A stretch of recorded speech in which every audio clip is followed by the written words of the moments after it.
안녕하십니까.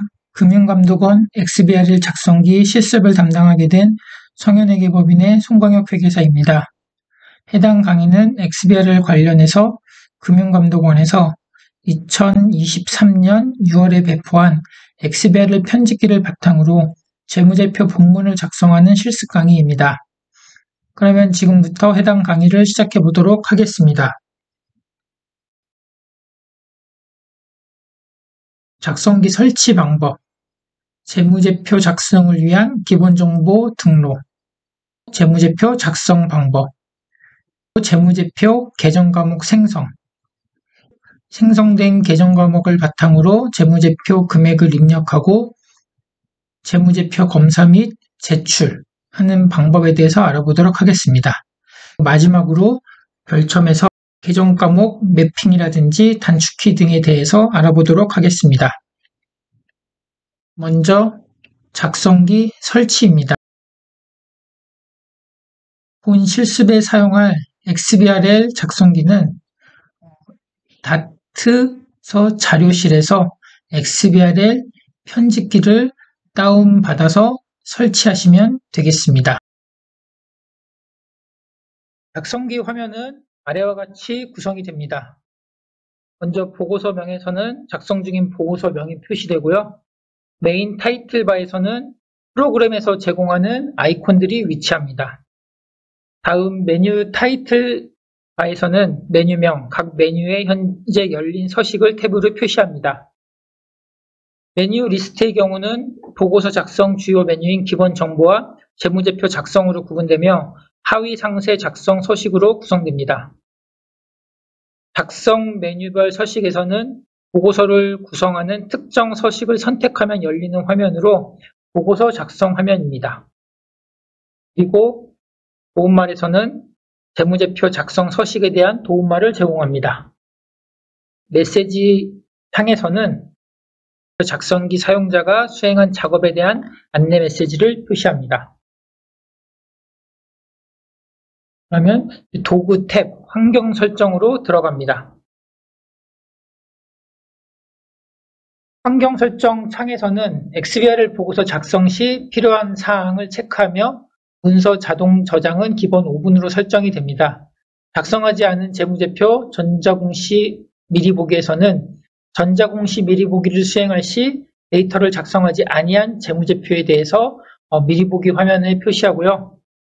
작성하지 않은 재무제표 엑셀 내보내기에서는 엑셀 내보내기를 수행 시 데이터를 작성하지 아니한 재무제표에 대해서 엑셀 파일에 포함하여 파일을 생성할지 여부를 선택합니다. 작성하지 않은 재무제표 인쇄는 인쇄 작업을 수행 시 데이터를 작성하지 아니한 재무제표에 대해서 인쇄 작업을 수행할지 여부를 결정합니다. 그리고 문서 자동 저장 시간은 지정한 시간 간격을 기준으로 작성 중인 보고서를 자동 저장할지 여부를 결정하고 기본은 5분으로 설정되어 있습니다. XBRL 재무제표 본문 작성 방법은 아래의 순서를 따릅니다. 먼저 다트 XBRL 재무제표 작성기에서 새로 만들기 선택 후 기본 정보를 입력하고 재무제표 계정 과목을 편집한 뒤에 재무제표 금액을 입력하고 재무제표 검사 및 저장, 그리고 정기 보고서에 XBRL 재무제표를 삽입한 뒤에 전송 파일을 생성 및 제출하게 됩니다. 이때 다트 XBRL 작성기에서 문서 정보, 회사 정보, 서식 정보 등 기본 정보를 입력하고 계정 과목을 편집한 뒤에 재무제표를 작성하고 재무제표를 검사합니다. 이후 재무제표에 이상이 없으면 다트 편집기에서 정기 보고서에 XBRL 재무제표를 삽입한 뒤에 전송 파일을 생성하고 이를 제출하는 과정을 거칩니다. 작성하기에 앞서 XBRL 보고서의 기본 정보를 등록합니다. 기본 정보는 보고서의 문서 정보, 회사 정보, 재무제표의 서식 정보를 입력하는 과정입니다. 먼저 문서 정보에서는 보고서의 유형, 보고서의 대상 기간, IFRS 최초 적용 여부, 감사 정보 등을 등록합니다. 이후 회사 정보에서는 회사의 기본 정보, 상장 여부, 재무제표의 통화단위, 문서 작성자를 등록합니다. 마지막 서식 정보 등록에서는 연결 재무제표, 재무제표 작성 여부를 결정합니다. 그러면 보고서 탭, 새로 만들기를 클릭하면 보고서 만들기 창이 나타나고 관련 정보를 입력합니다. 보고서 만들기에서 업종은 비금융업, 기타로 선택을 하고요. 문서 정보는 사업보고서를 선택을 합니다. 그리고 문서 작성일은 2023년 3월 1일, 그리고 회계 기간은 2022년 1월 1일부터 2022년 12월 31일까지로 표시를 합니다.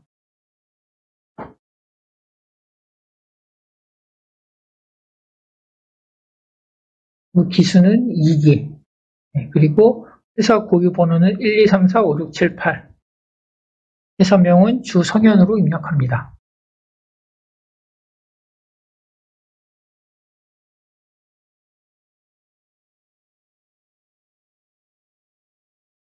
그러면 이렇게 회사의 기본 정보가 생성이 되었는데요. 기본 정보에는 문서 정보, 회사 정보, 서식 정보 3가지로 구성이 됩니다. 그럼 먼저 문서 정보를 클릭해 보도록 하겠습니다. 문서 정보로 들어가셔가지고요. 보고서 유형은 앞에서 우리가 사업 보고서를 선택을 했습니다. 사업 보고서 말고 만약에 1분기 보고서를 한번 클릭을 해보시면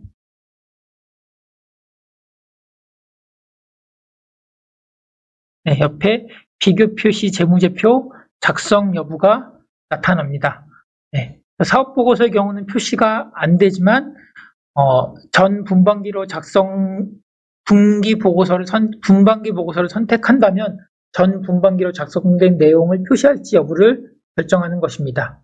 저희는 그냥 사업 보고서를 선택해서 비교 표시 재무제표 작성 여부는 선택하지 않도록 하겠습니다. 그리고 문서 작성일은 2023년 3월 1일로 하고요.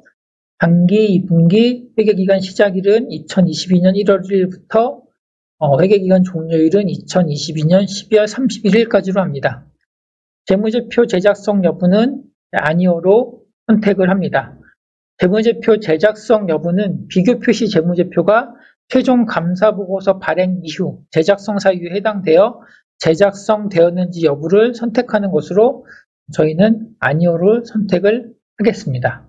그리고 단기 옆에 전기, 전기는 이제 1기 2022년 1월 1일부터 2021년 12월 31일까지로 되어 있고 재무제표 제작성 여부 역시 아니오로 선택을 합니다.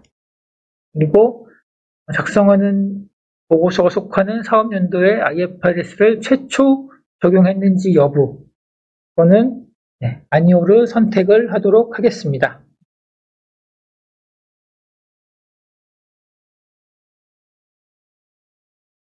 다음 내려보시면 연결 감사 정보는 저희가 해당 사항 없음으로 표시를 하겠습니다.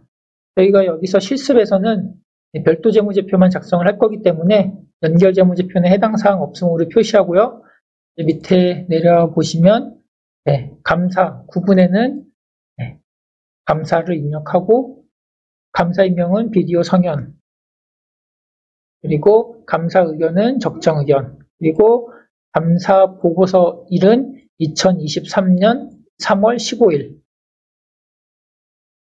그리고 감사인 고유 번호는 1111-1111로 입력을 합니다. 전기는 해당 사항 없음으로 하겠습니다.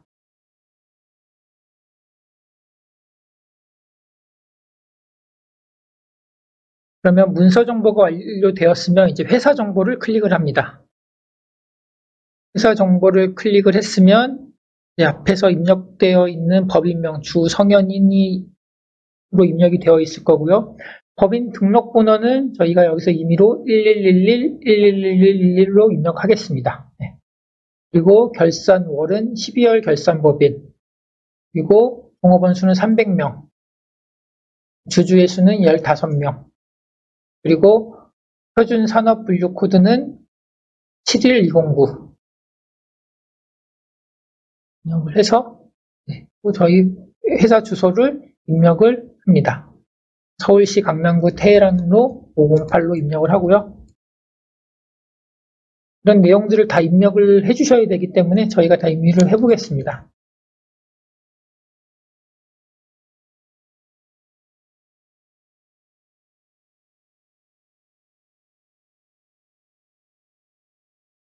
홈페이지 주소는 www.video.kr.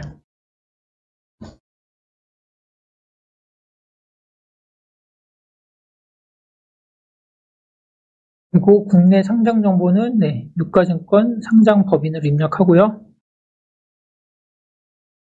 그리고 해외 상장 정보 해당 사항 없음.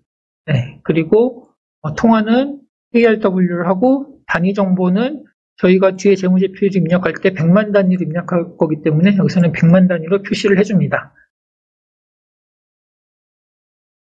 그리고 공시 책임자, 공시 담당자도 다 입력을 해주셔야 됩니다. 그래서 저희가 임의로 입력을 해보겠습니다. 이름은 김성현, 직위는 이사, 전화번호 010-0000-0000, 팩스는 02-0000-0000. 이메일은 director@video.kr. video.kr. 공시 담당자는 이성현, 직위는 회계부장, 전화번호 010-0000-0000, 팩스 00-000-0000, 이메일은 manager@video.kr.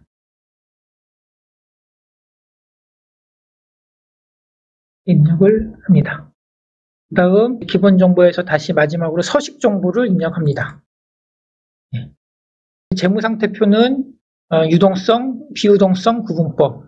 그래서 만약에 금융기관이라고 하면 유동성 순서에 따른 표시법으로 표시해도 되고요. 재무상태표, 유동성, 비유동성 구분법 역시 표시를 합니다.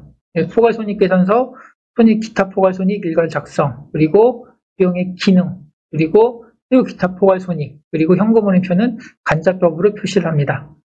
서식 정보에서 저희가 별도 재무제표만 작성할 거기 때문에 별도 재무제표 부분만 표시를 하고요. 연결 재무제표는 작성을 하지 않을 거기 때문에 작성란을 해제를 합니다. 이렇게 연결 재무제표 데이터가 모두 삭제됩니다. 이런 게 나오고 연결 재무제표는 삭제하도록 하겠습니다. 그러면 우리가 이제 별도만 작성하는 걸로 이렇게 나타났습니다.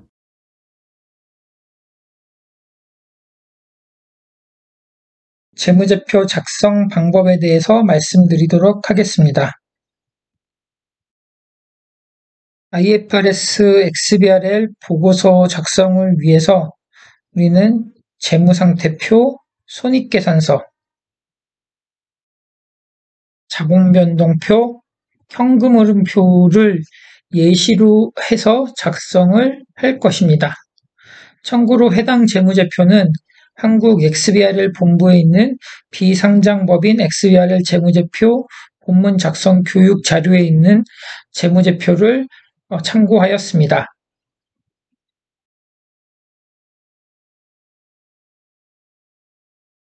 먼저 재무제표 작성, 재무제표를 클릭합니다. 그러면 재무상태표, 손익계산서, 자본변동표, 현금흐름표가 생성됩니다. 먼저 재무상태표를 클릭하면 아래에 재무상태표 작성 양식이 나타납니다. 바로 표시된 부분을 조정을 하면 창의 크기를 조절할 수 있습니다. 그리고 XBRL 작성기에서 제공하는 아이콘을 사용해서 편리하게 XBRL 보고서를 작성할 수 있습니다. 재무제표 작성 방법은 사용하지 않는 계정 과목 제거, 사용하고자 하는 계정 과목 생성, 금액 입력 순으로 진행을 할 예정입니다.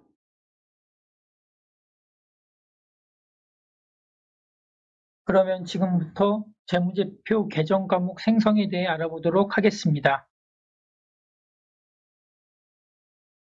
기업의 재무정보는 개념, 값, 상황 정보로 구성되어 있으며 고정값인 계정 과목은 텍사노미로 만들고 변동값인 금액, 날짜 등을 인스턴스로 생성하여 관리합니다. 개념은 텍사노미로 계정 과목을 의미하며 값과 상황 정보는 인스턴스로 계정 과목의 금액, 단위, 화폐 정보, 날짜 등의 정보를 의미합니다. 계정 과목 생성은 텍사노미 설계로 XBRL 보고 문서 작성 단계 중 매핑과 빌딩 단계에 해당합니다.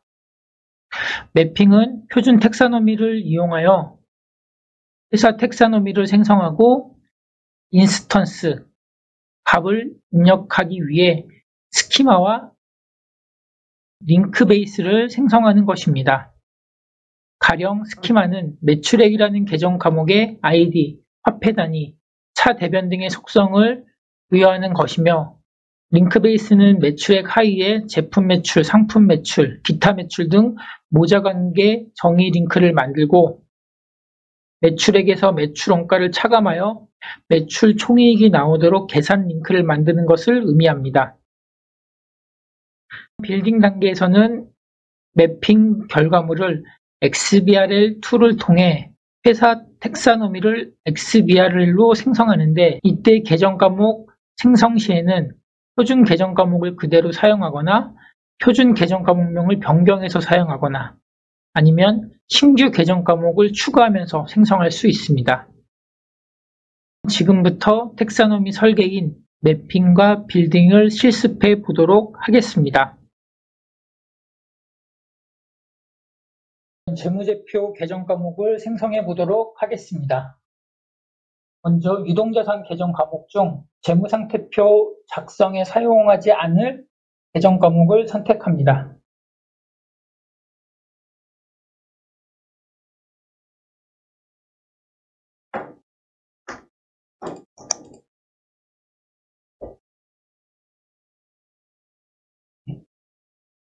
다음 마우스 우클릭 후 선택된 모든 계정 과목을 삭제를 선택하면 선택한 계정 과목이 삭제됩니다.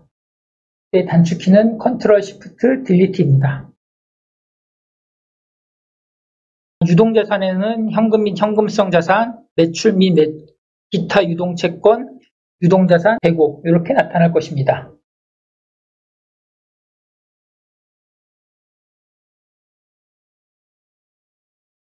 참고로 계정 과목 생성 방법에는 표준 계정 과목 사용하는 방법이 있고 표준 계정 과목명 변경 후 사용 그리고 계정 과목 신규 추가 이 세 가지 방법으로 계정을 생성하거나 변경할 수 있습니다. 먼저 사용하고자 하는 계정 과목인 이제 매출 채권을 선택을 합니다. 매출 및 기타 유동 채권에서 매출 채권을 선택하고요. 이 방법은 계정 과목이 XBRL 작성기에 표준 계정 과목으로 존재하고 계정 과목명인 동일한 경우 사용합니다. 이렇게 해서 하위로 매출 채권이 생성되었음을 확인합니다. 그럼 매출 채권을 마우스 우클릭 후 계정 과목 상위 레벨로 이동을 선택을 합니다. 단축키는 Shift U입니다. 그러면 매출 채권 계정이 이렇게 상위로 유동자산 밑에 상위로 이동하였음을 알 수 있습니다. 저희가 매출 채권 계정을 생성했기 때문에 매출 채권 및 기타 유동 채권은 삭제할 겁니다. 그래서 이를 선택하고 마우스 클릭 후 계정 과목 삭제, 단축키는 Ctrl Delete입니다. 조금 내려 보시면 여기 보시면 매출 채권 계정 밑에 이렇게 위로 된 화살표가 있는데 이게 레벨 이동된 표준 계정임을 알 수 있습니다. 그럼 다음은 표준 계정 과목명을 변경 후에 사용하는 방법에 대해서 알아보겠습니다. 재고자산 같은 경우 재고자산을 선택하고 마우스 우클릭 후 계정 편집을 클릭합니다.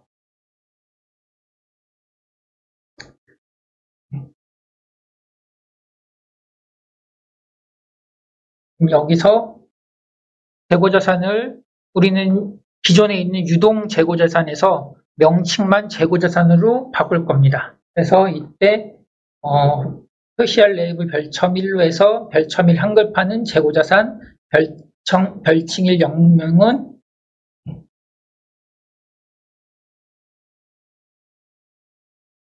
인벤토리스로 작성을 합니다.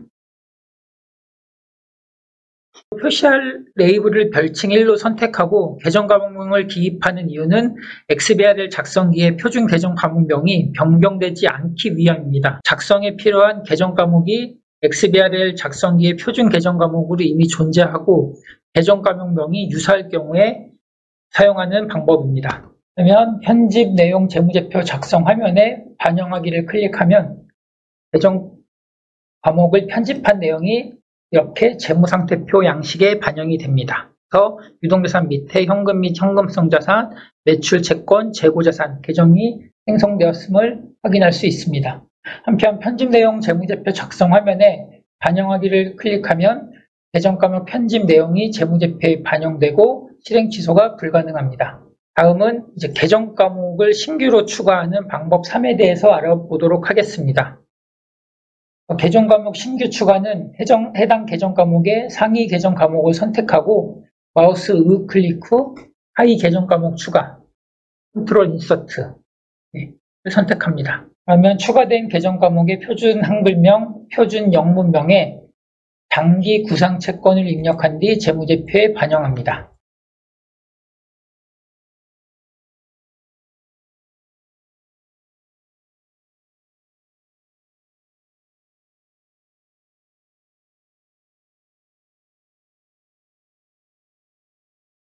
표준 영문명 이렇게 입력을 합니다. 그리고 밑에 내려가 보시면 계산식 정보, 해당 계정을 생성을 했는데 그러면 이 계정 과목을 어디에 합산할 건지, 즉 비유동자산의 합산 대상에 더하기를 선택을 합니다. 그러면 참고로 표준 계정 과목 사용률을 보시면 원래 100%였는데 이 장기 구상 채권이라는 신규 계정 과목을 생성하면서 이 표준 계정 과목 사용률이 98.1%로 떨어졌습니다. 계정 과목을 추가하는 경우 표준 계정 과목 사용률이 하락하는데 금감원에서는 90% 이상 표준 계정 과목 사용을 권장하고 있습니다. 따라서 이런 신규 계정 과목을 생성하실 때는 기존 계정 과목이 있는지 먼저 확인한 후 주의해서 신규 계정 과목을 생성하시기 바랍니다. 그러면 다음은 토지와 비품을 생성하기 위해 유형자산을 마우스 우클릭 후 삭제된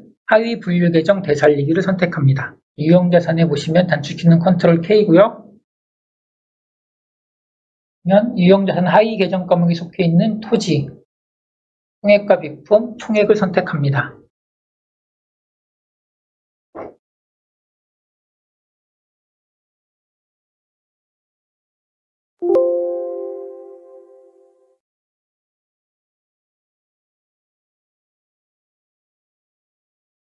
토지랑 밑에 있는 사무용 비품을 선택을 하고요. 다음에 토지에서 계정 편집, 마우스 클릭 후 계정 편집 F2를 클릭을 하고요. 표시할 레이블로 밑에 내려가 보시면 별칭, 표시할 레이블 별칭 1로 해서 토지로 변경을 하고 영문명은 랜드로 변경을 합니다. 비품의 경우도 토지와 동일하게 진행을 합니다. 이렇게 계정 과목을 변경을 하지만 우리가 실제로는 표시할 레이블만 여기서 보시면 변경을 하는 겁니다.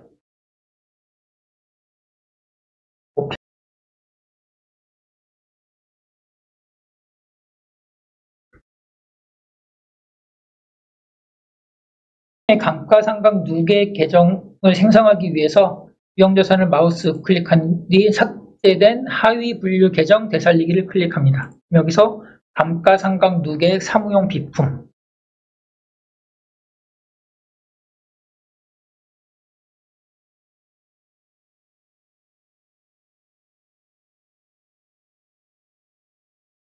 (55번에) 있으면 감가상각 누계 사무용 비품을 선택하십니다.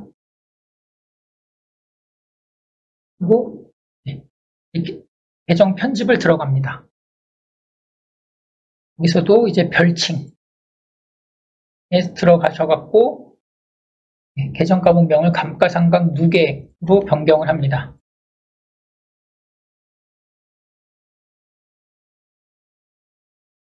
별칭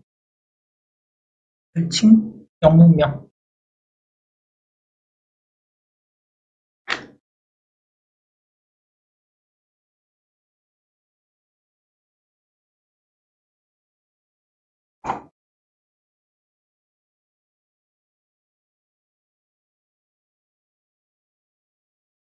accumulated depreciation. 네, 이렇게 입력을 합니다. 네, 선택을 했죠. 그럼 보시면 이 감가상각 누계액 계정을 한번 보시면 빨간색으로 표시되어 있을 겁니다. 네, 빨간색으로 표시되어 있죠. 빨간색을 보시면 평가 계정임을 알 수 있습니다. 다음 비유동자산 계정 과목 중 재무상태표 작성에 사용되지 않는 계정 과목을 선택을 합니다.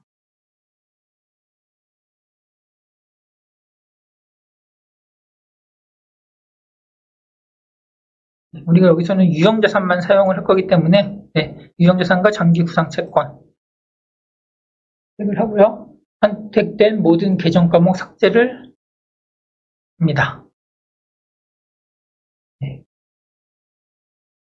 됐죠? 다음 편집 내용 재무제표 작성 화면에 반영하기를 클릭합니다. 이렇게 했으면 저희가 지금 비유동자산은 유형자산의 토지, 기품, 감가상각 누계액, 이 감가상각 누계액은 평가 계정이고요. 장기구상채권 이렇게만 나타났음을 확인할 수 있습니다. 이번에는 부채 계정을 한번 생성해 보도록 하겠습니다. 제가 부채 계정을 보시면 지금 유동부채 계정에 여러 계정 과목이 있는 것을 보실 수 있습니다. 매입 채무 및 기타 유동 채무를 제외한 나머지 계정들은 다 삭제를 하고요. 매입 채무 및 기타 유동 채무로 가서 삭제된 하위 분류 계정 되살리기를 선택합니다. 여기서 단기 매입 채무를 선택을 하고요. 그러면 단기 매입 채무로 들어가서 단기 매입 채무의 레이블을 매입 채무로 변경합니다. 한글명은 매입 채무, 그리고 별칭 영문명은 트레이드 페이어블스.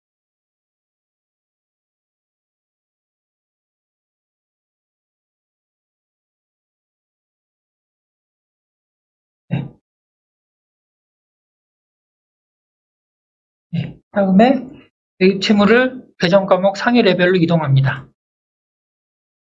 하고 매입 채무 및 기타 유동 채무는 삭제합니다.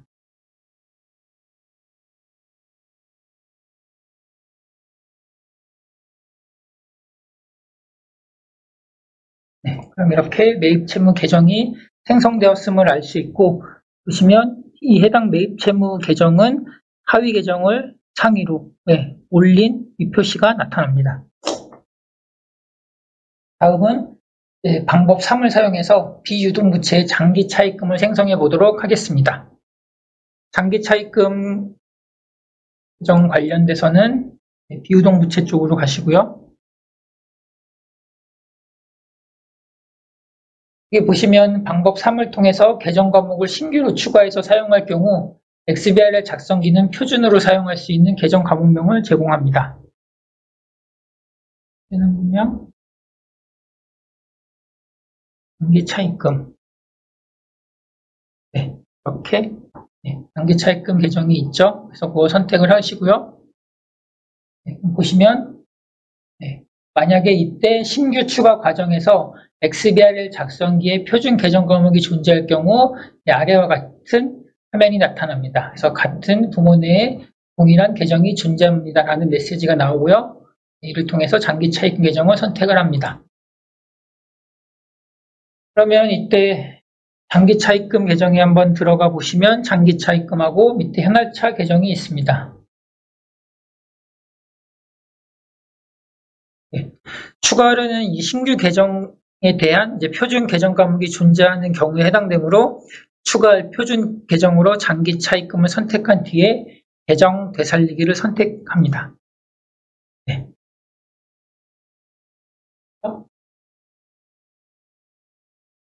그러면 장기 차입금은 XBR 작성기의 표준 계정 과목이기 때문에 결과적으로 방법 3이 아닌 방법 2를 사용해서 저희가 계정 과목을 생성한 겁니다.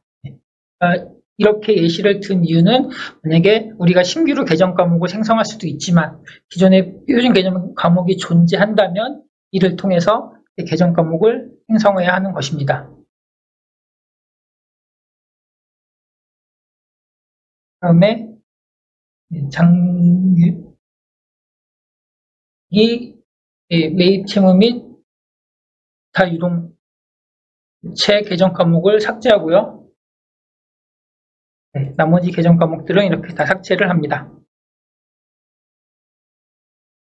그럼 비유동 부채에는 장기 차입금 계정 하나만 남아있음을 보실 수 있습니다. 다음에 편집 내용 재무제표에 작성 화면에 반영하기를 클릭합니다. 그러면 이렇게 비유동 부채 장기 차입금만 반영되어 있음을 확인할 수 있습니다. 그러면 이제 자본 항목으로 넘어가도록 하겠습니다. 자본 항목도 재무상태표 작성에 필요한 계정 과목을 생성하고 편집한 내용을 재무상태표에 반영합니다.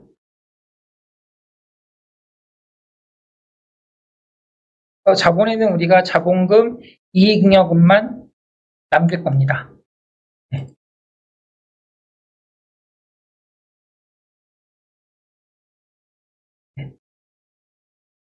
됐죠? 그러면 우리가 한번 이 표준 계정 과목 사용률 한번 보시면 여기서 우리가 사용률이 95.7%로 나왔습니다. 그러면 결국 우리가 자산, 부채, 자본 계정을 생성을 했을 때 90% 이상으로 어느 정도 적합함을 알 수 있습니다. 다음 손익계산서 계정으로 넘어가 보도록 하겠습니다. 손익계산서도 예시와 동일하게 계정 과목을 생성을 합니다. 그러면 수익, 매출액 계정 과목명을 매출액으로 변경하고요. 매출액 변경하셨죠? 다음 판관비로 가셔서 손익계산서의 급여와 감가상각비를 생성합니다.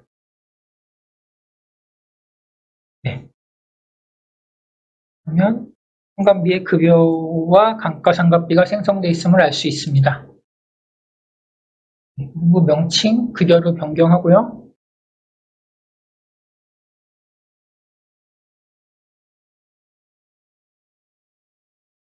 감가상각비도 명칭을 변경합니다.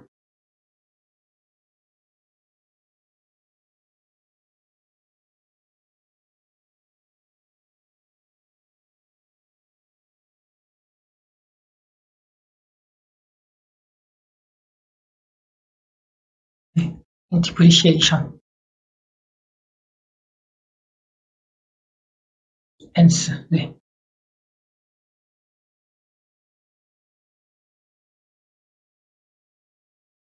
이렇게 입력하셨죠? 다음 손익계산서 계정에 사용되지 않는 계정 과목을 선택하고 마우스 우클릭 후 선택된 모든 계정 과목 삭제를 클릭합니다.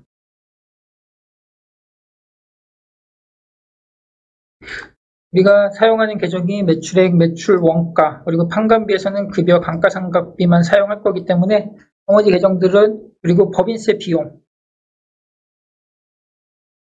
그리고 기타 이익 계정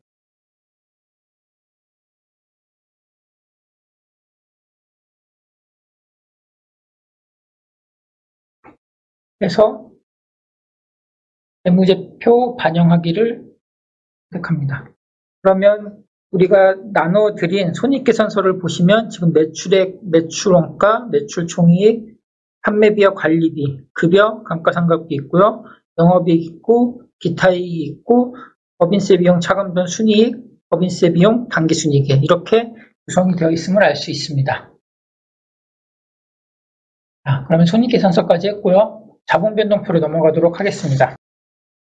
자본변동표를 보시면 이거는 좀 구성이 다르죠. 그래서 자본 구성 요소, 가로로 된 축, 그리고 자본 변동 내역, 세로, 항목으로 구성되어 있습니다. 그럼 우리가 여기서 작성하고자 하는 양식에 맞게 편집을 합니다.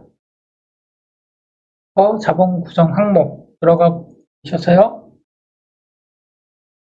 자본 변동표의 자본 구성 요소 중 자본금과 이익여금을 제외한 나머지 구성 요소를 삭제합니다. 여기도 기초자본, 당기순이익, 기말자본을 제외한 나머지를 다 삭제합니다.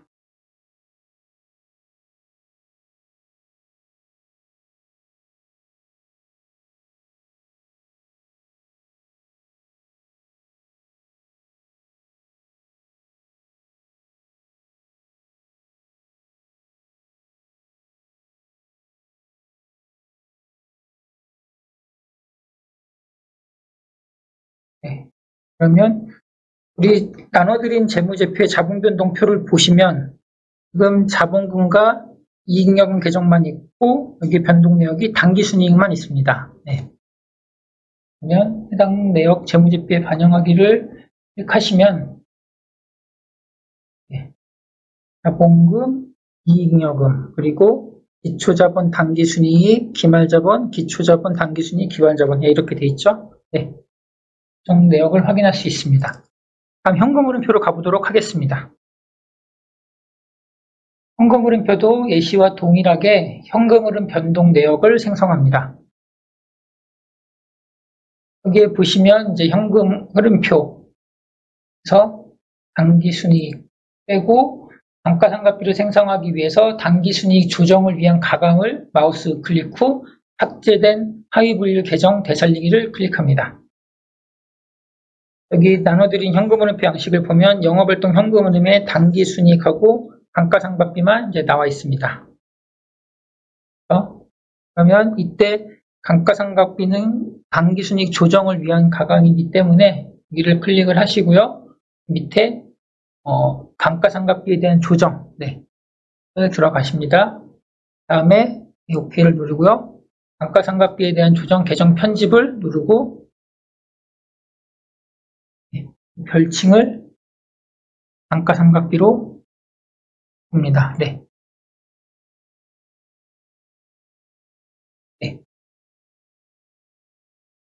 그렇죠? 네. 감가상각비. 네. 바꾸셨으면 이 감가상각비를 계정 과목 상위 레벨로 이동합니다.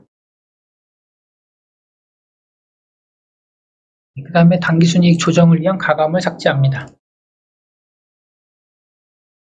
그러면 당기순이익 밑에 감가상각비만 나타남을 알 수 있습니다. 다음 영업활동을 위한 자산 부채의 변동 여기 들어가셔가지고요.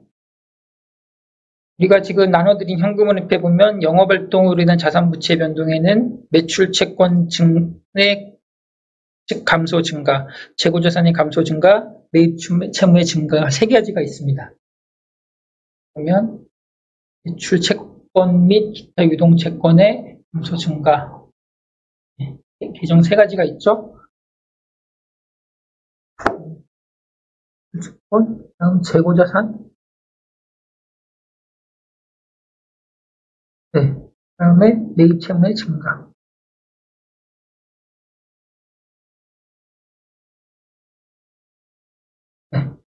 여기는 누릅니다. 그러면 이제 여기에서 명칭을 변경해 줍니다.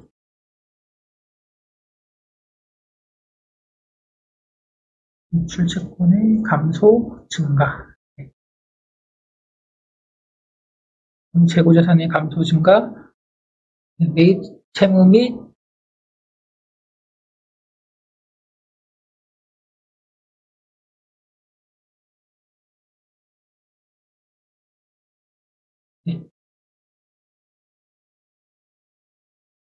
재고자산의 감소 증가는 그대로 놔둬도 되고요. 매입 채무 및 기타 유동 채권의 증가 감소는 가서 이를 매입 채무의 증가로 바꿔줍니다.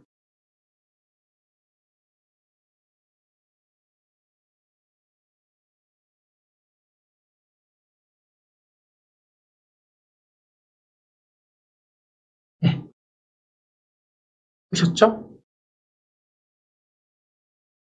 그러면 사용하지 않는 현금흐름 변동 내역을 선택한 뒤에 모든 계정 과목 삭제를 클릭합니다. 그러면 투자활동 현금 흐름 선택 후 토지 취득은 저희가 나와 있기 때문에 그것만 살리고 나머지는 다 삭제를 합니다.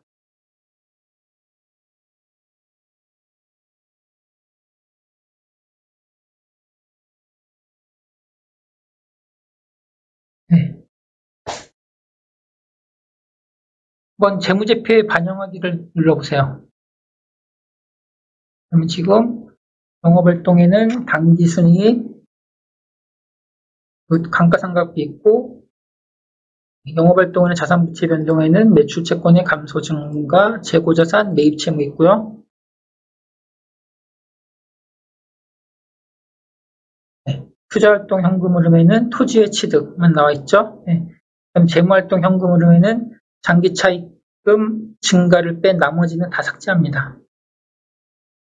장기차입금의 증가. 네, 그렇죠. 이렇게 나와 있죠. 네. 그리고 그 밑에 보시면 이제 현금 및 현금성 자산의 증감인데 따라서 나머지 환율 변동 효과 이런 부분들은 다 삭제합니다. 네.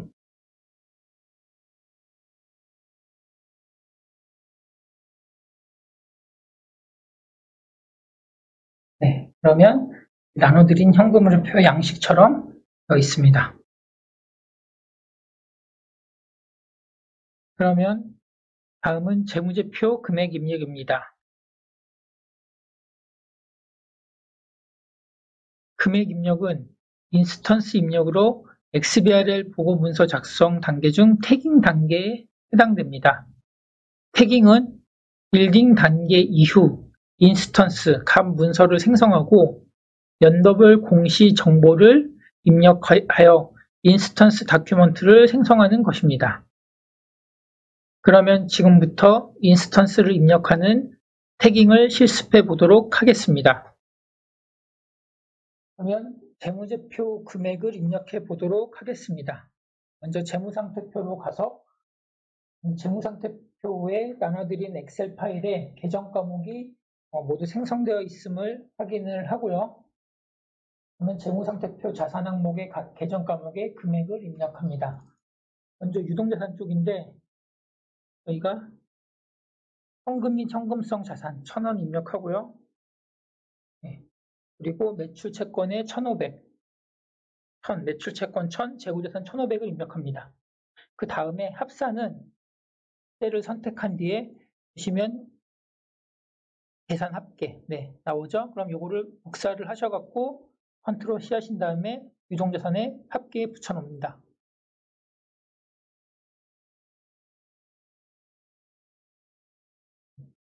이제 유형자산 토지 비품 가셔갖고 토지가 300이고 비품이 200이고 감가상각 누계액은 100입니다. 참고로 이때 감가상각 누계액과 같은 차감 계정 과목이 있는 경우에는 금액 입력 시에 부호를 고려하지 않고 플러스 금액으로 입력합니다. 이렇게 해서 합산 계정은 관련 계정 금액을 선택해서 계산 합계 버튼, 단축키는 F8이고요. 합계 버튼을 누른 뒤 합계 금액을 복사해서 붙여넣기로 입력하시면 됩니다. 재무상태표 자산 항목의 단기와 전기 금액을 입력해 보도록 하겠습니다. 단기 거는 장기 구상채권 500 입력을 하시고요. 네. 그러면 자산 총계는 유동자산, 네. 그다음 비유동자산으로 가셔가지고 합계를 하신 다음에 500이죠. 네. 그다음에 유동자산과 비유동자산 그 금액을 자산 총계로 붙여놨습니다.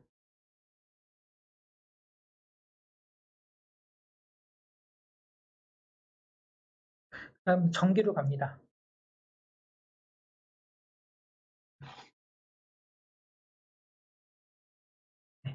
전기로 가셔가지고 전기 현금 및 현금성 자산은 250 그리고 매출 채권 800이고요. 재고자산 2050입니다. 유동자산 합산 이렇게 하시고 합계 금액을 복사해서 붙여놨습니다. 네. 그 다음에 유형자산의 토지는 0이고 비품이 200이고 감가상각 유객이 50입니다. 네, 그러면 그 세 개 합계액을 더해갖고 150이 나오죠? 그걸 V로. 네. 그러면 유형자산 합계 150이 나오고요. 장기 구성채권 정기 500입니다. 그 두 개를 합해서 비유동자산 650이 나옵니다. 자, 그러면 유동자산이랑 유동산 3,100과 650을 합한 금액을 자산 총계로 넣습니다. 3,750이 되겠죠. 다음은 이제 부채 쪽 똑같은 방법으로 입력하겠습니다. 부채 항목 단기 정기 금액을 입력하겠습니다. 부채 쪽 매입 채무 700이고요. 네. 이거는 그냥 하나니까 입력하겠습니다. 그 다음에 비유동 부채 장기 차입금 1,400입니다. 1,400 입력하고 부채 총계는 유동 부채와 비유동 부채 합.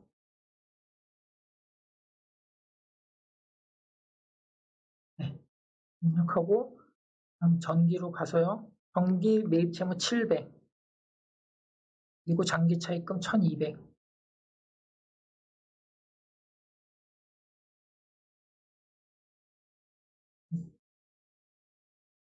유동 부채 합계도 700이고 비유동 부채 1,200 네. 그래서 부채 총계는 1,900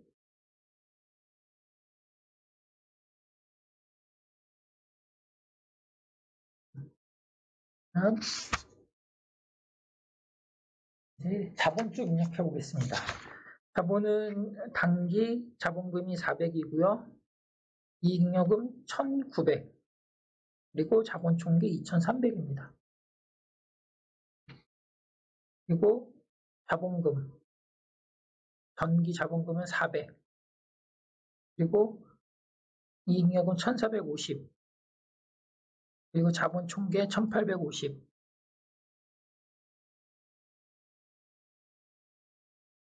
그리고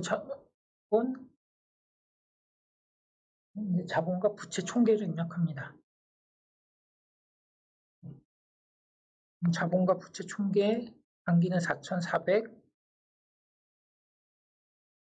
단기는 3,750을 입력합니다.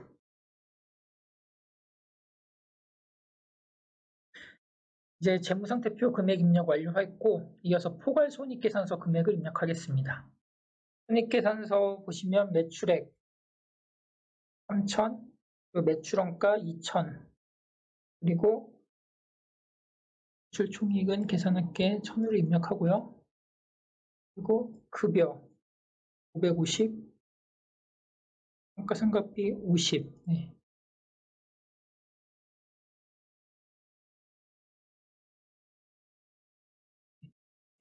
판매비와 관리비는 600을 입력합니다. 네.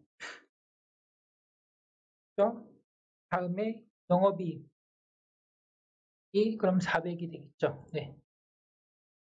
다음에 기타 이익 100 법인세 비용 차감전 순이익은 두 개 합하면 500 네. 다음에 법인세 비용 50 두 개 합해서 450 네. 네. 입력을 합니다. 다음에 전기로 갑니다. 매출액 2,500 매출원가 1,900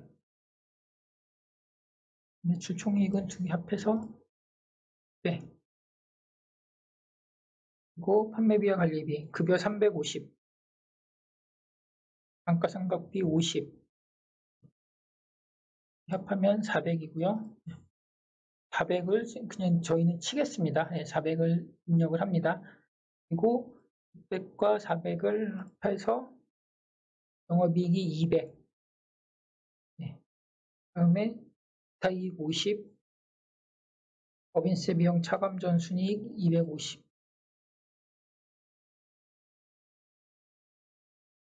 그리고 법인세 비용 25, 당기순이익은 225. 해서 손익계산서 계정도 입력을 했습니다. 그러면 이제 자본변동표를 입력을 해보겠습니다. 네, 보시면 자본변동표는 좀 특이하게 이 재무제표가 서로 연동이 되어 있기 때문에 손익계산서에 입력된 금액이 이렇게 자본변동표에도 따라와 있음을 볼 수 있습니다. 자본 항목들은 재무상태표에 있는 계정, 당기순이익은 손익계산서에 있는 계정이 이렇게 물고 들어왔음을 알 수 있습니다. 그러면 자본변동표에 자본 구성요소랑 자본 변동 내역 금액도 저희가 입력을 합니다. 기초자본이 400이고요. 이익잉여금 1225. 자본 구성요소 합계는 1625. 당기순이익 이익잉여금의 225. 그리고 기말자본은 400. 그리고 이익잉여금 이게 합한 1225와 225를 합한 1450. 1850이 맞겠죠? 그리고 초자본은 400. 그리고 전기말 자본이 이제 그대로 오면 됩니다. 그래서 400, 1450, 1850. 단기순이익은 450. 그리고 기말자본 400. 합한 1900. 그리고 2300. 이렇게 입력할 수 있습니다. 다음 현금흐름표로 넘어가 보도록 하겠습니다. 현금흐름표도 보시면 당기순이익은 이렇게 흘려와 있죠. 손익계산서에 입력된 당기순이익이 끌고 와 있음을 알 수 있습니다. 다음 당기순이익 입력하고 감가상각비 50. 그리고 밑에 매출채권의 감소 200. 이때 입력하실 때 영업활동 현금흐름과 영업활동으로 인한 자산 부채의 변동의 경우 현금 유입 내역은 플러스 금액, 현금 유출 내역은 마이너스 금액으로 입력을 합니다. 그럼 보시면 매출채권의 증가니까 매출채권의 감소 증가 마이너스 200, 다음 재고자산의 감소 증가 500, 그리고 매입채무 증가 0. 를 합하면 550. 이 되겠죠? 세 개를 합하면 350이 됩니다. 투자활동으로 인한 현금흐름. 토지의 취득은 300. 근데 이때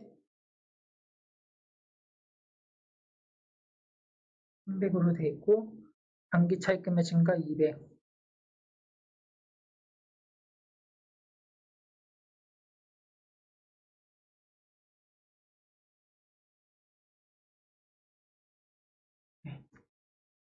그리고 현금 및 현금상산의 증감 750.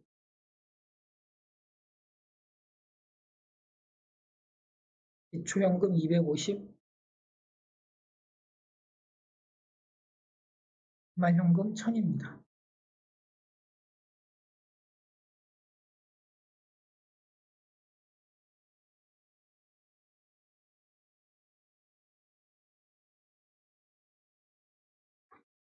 영업활동 현금흐름은 850이고요. 투자활동 현금흐름 마이너스 300. 그리고 장기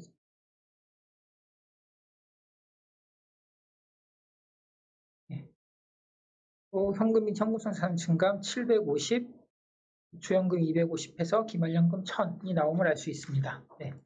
전기를 입력해 보도록 하겠습니다.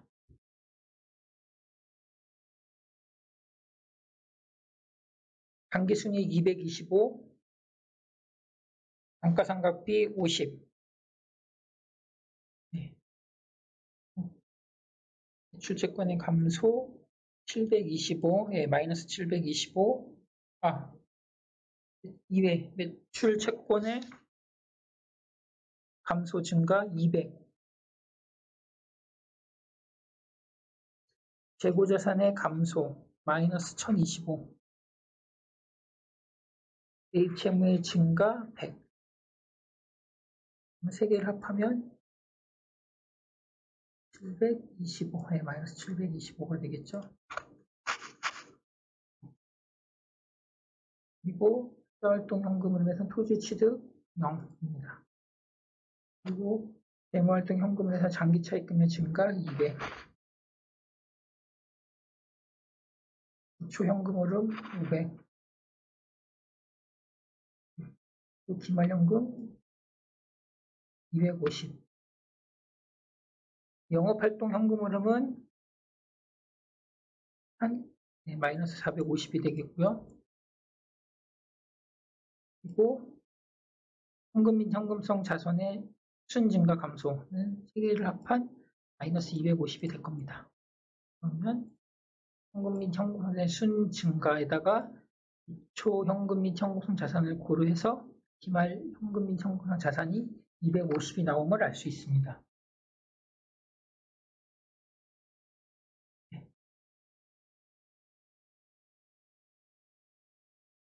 다음은 재무제표 검사 및 제출입니다. 재무제표 검사는 인스턴스 검증으로 XBRL 보고 문서 작성 단계 중 밸리데이션 단계에 해당됩니다. 밸리데이션은 생성된 인스턴스 다큐먼트가 XBRL 룰을 준수하고 공시 재무제표 및 주석과 일치하는지 여부를 검증하는 것입니다.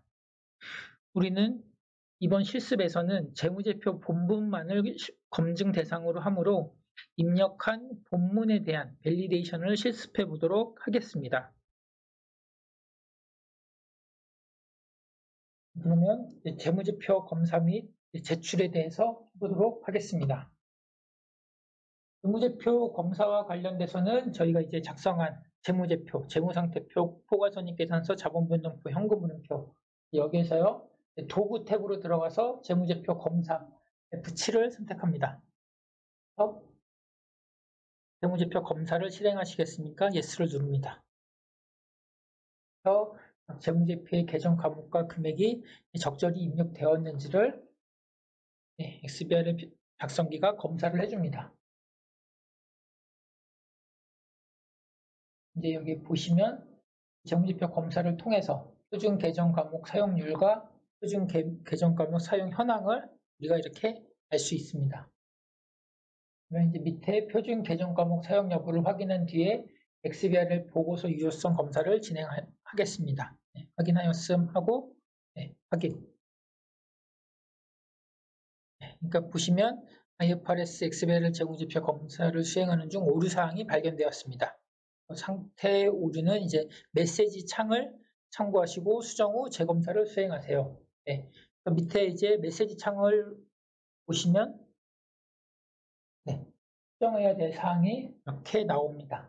그래서 이를 통해서 오류가 발생한 내역을 확인하고 해당 내역을 고치면 되겠습니다. 그래서 메시지 창에 오류 발생 내역을 클릭하면 해당 오류가 발생한 창으로 이동하게 됩니다. 먼저 우리가 첫 번째 항목을 이제 클릭해서 상단 메뉴 중 보기 표시 언어를 영문을 선택해서 단기 감사인명 영문명으로 바꿔달라. 메시지 창의 설명에 따라서 오류를 수정하시면 되겠습니다.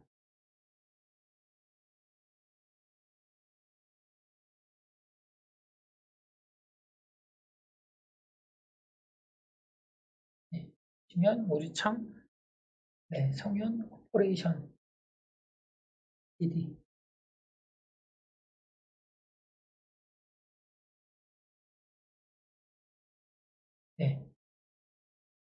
회사 정보로 들어가셔서 영문명을 입력을 해야 됩니다. HYUN 띄고 CO 콤마 LTD 입력을 하십니다. 오류를 수정하고요. 엔티티 어드레스도 입력합니다. 어드레스 입력 안 하니까 또 입력하라고 나오죠. 네, 홈페이지 추가했습니다. 그리고 다른 부분도 가서 수정을 하면 되겠습니다. 이런 내역들을 다 이렇게 수정을 하셔서 모두를 모두 수정한 후 재무제표 검사를 다시 실행하면 아래와 같은 화면을 볼 수 있습니다. 여기에도 다 입력을 하십니다.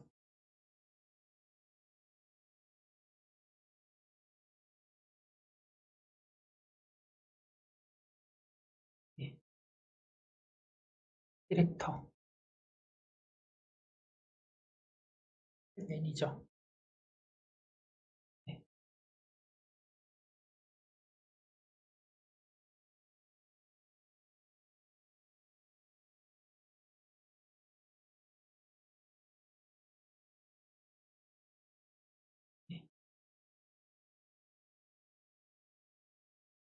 네. 네.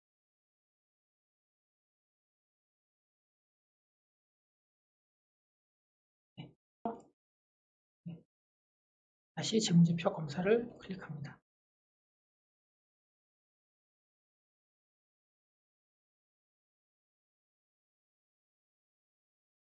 네. 다시 확인하였으면 가시고, 네.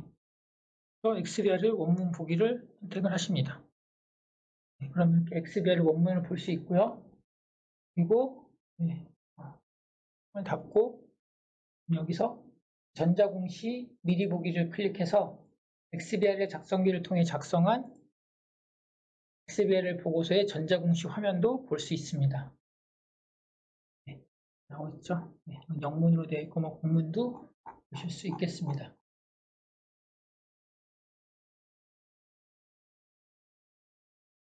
참고로 저희가 이제 작성한 XBRL 보고서 파일은 XBRL DOC 폴더에 다트 10의 DOC 폴더에 저장이 되어 있습니다. 네. 그리고 다트 정기보고서 제출 시 작성한 XBRL 보고서 파일을 삽입하시면 됩니다. 그러면 필습 강의는 다 마쳤고 별첨 자료로 추가 설명을 드리도록 하겠습니다. 먼저 계정 과목 생성 시 유의사항입니다. 먼저 표준 계정 과목 사용입니다. IFRS 텍사노미에 이미 정의된 항목은 확장하면 안 되며 확장이 되어도 영향이 없거나 반드시 확장되어야 하는 항목이 존재하는 경우에만 제한적으로 확장을 해야 합니다. 금감원은 표준 계정 과목 사용률을 한 90% 이상을 권고하고 있습니다. 다음은 본문과 주석 연계입니다. 이는 본문과 주석에 동일한 항목을 사용해야 하는 것으로 본문에 유동 매출 채권을 사용했다면 주석에도 이와 동일한 계정을 사용해야지 유사한 계정을 사용하면 안 된다는 의미입니다. 다음은 재무제표의 종류 구분입니다. IFRS 텍사노미는 유동, 비유동 구분법, 유동성 배열법에 적용되는 아이들을 구분 사용합니다. 가령 유동, 비유동 구분법을 적용 시에는 매출 채권 및 기타 유동 채권, 매출 채권 및 기타 비유동 채권 계정을 사용해야 하고 유동성 배열법을 적용하는 금융회사의 경우에는 매출 채권 및 기타 채권 계정을 사용해야 합니다. 다음은 총액과 순액 구분입니다.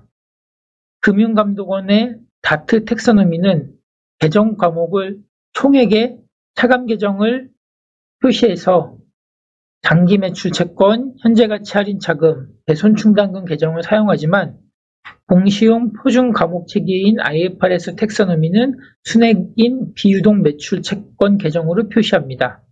일반적으로 본문에서는 순액 표시를 하고 이를 주석에서 총액으로 구분하므로 이를 구분해서 사용해야 합니다. 마지막으로 히스토리 관리입니다.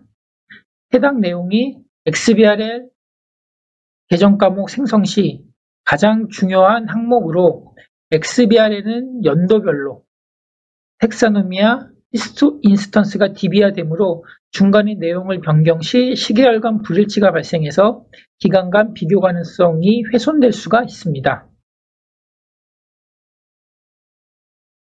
다음은 XBRL 재무제표 작성기에서 제공하는 단축키 목록입니다.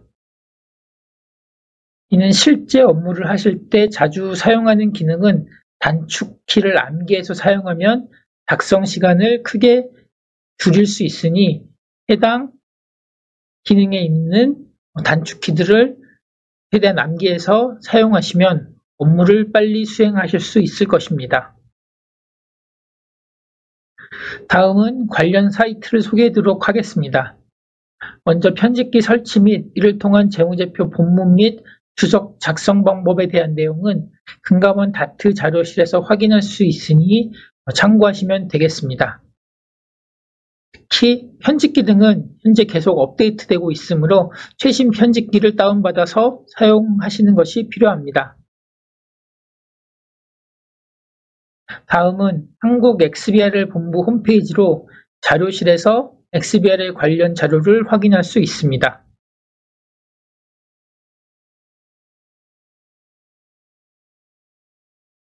다음은 XBRL 표준 계정 과목 체계로 우리나라는 IFRS 텍사노미를 사용하는데 이에 관련된 계정 과목 체계는 금융감독원 XBRL 자료실에서 확인할 수 있습니다.